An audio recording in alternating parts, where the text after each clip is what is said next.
आप देख रहे हैं उजाला न्यूज लाइव।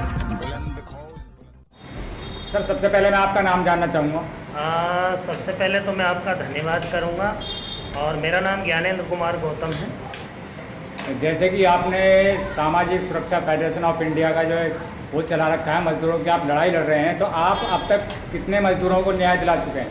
देखिए, मैं सामाजिक सुरक्षा फेडरेशन ऑफ इंडिया मजदूर उत्थान समिति चला रहा हूँ, जिसका मैं नेशनल प्रेसिडेंट हूँ। और अगर मजदूरों के लाभ की बात की जाए तो लाभ दिलाने का मतलब है कि सरकार के अधिकारी कर्मचारी लाभ देते हैं और उसे लाभ को दिलाने के लिए हम सरकार से मांग करते हैं कि मजदूरों को ये दिया जाए, मजदूरों को ये दिया जाए। निरंतर हम उनकी आवाज़ उठाते रहते हैं।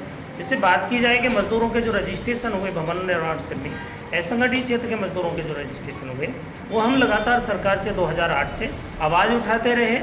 और ये जब मजदूर का रजिस्ट्रेशन करने की बात सरकार ने स्वीकार की तो 2009 में ये एक्ट पास हुआ और उसके बाद सरकारों ने इसको प्रत्येक ज़िले में जिला श्रम विभाग में रजिस्ट्रेशन कराया। तो जैसे कि एक श्रम कार्ड बनाया था सरकार ने और दूसरा जो है ई श्रम कार्ड था, तो ई श्रम कार्ड और श्रम कार्ड में क्या अंतर है? श्रम कार्ड का मतलब है श्रम पंजीकरण कार्ड। ये बीओसी का होता है, भवन निर्माण श्रमिकों का पंजीकरण होता है और उसमें 15-16 योजनाओं का लाभ सरकार देती है। जो तो अब वर्तमान में वो केवल 5 योजना चल रही हैं, बाकी धीरे धीरे सरकार बंद कर चुकी है। हम उस पर निरंतर आवाज़ उठाते रहते हैं कि मजदूरों की ये योजनाएं लगातार चलनी चाहिए। तो उसमें बच्चे के जन्म से लेकर के और मृत्यु तक, जैसे कि बच्चे को पैदा होने पर मातृत्व शिशु हित, और उसके बाद बालिका आशीर्वाद योजना, उसके बाद बच्चों को शिक्षा सहायता योजना, उसके बाद बेटी की शादी के लिए पुत्री विवाह कन्या विवाह योजना, और कहीं एक्सीडेंटल है तो एक्सीडेंटल लाभ, उसके साथ साथ किसी मजदूर की डेथ हो जाती है तो वहाँ दुर्घटना में हुई है तो दुर्घटना लाभ और मृत्यु अंत्येष्टि दोनों दिए जाते हैं।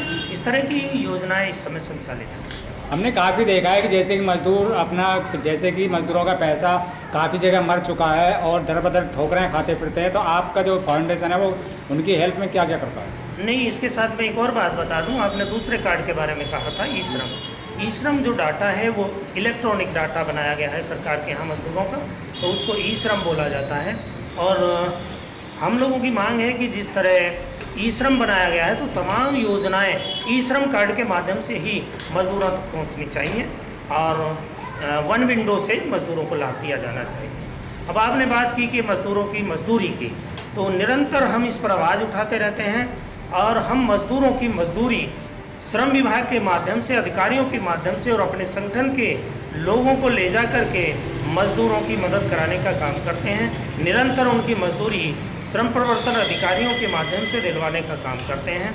और साथ ही साथ हम ये भी संदेश देना चाहते हैं कि मानसिकता बदलें, लोग मानसिकता बदलें। एक मजदूर ही है जो हमारे देश को विकसित और विकासशील बनाता है, और वो चाहे खेती में काम करने वाला हो, जो भवन निर्माण में काम करने वाला हो, चाहे वो फैक्ट्रियों में काम करने वाला हो, ये जितने भी मजदूर हैं यही हमारे देश को आगे बढ़ाते हैं। वो हमारे देश का एक रीढ़ की हड्डी हैं, वो हमारे समाज का अंग हैं, हमारे भाई हैं, बहन हैं। आप अपनी मानसिकता बदलिए, आपका मकान बनाकर तैयार कर देते हैं और आप जब उनका पेमेंट देने की बात आती है तो उनको परेशान करते हैं। ये सोचिए कि वो किस तरह से गर्मी में, सर्दी में, बरसात में आपके आने वाली पीढ़ियों तक के लिए आशियाना बना कर देते हैं।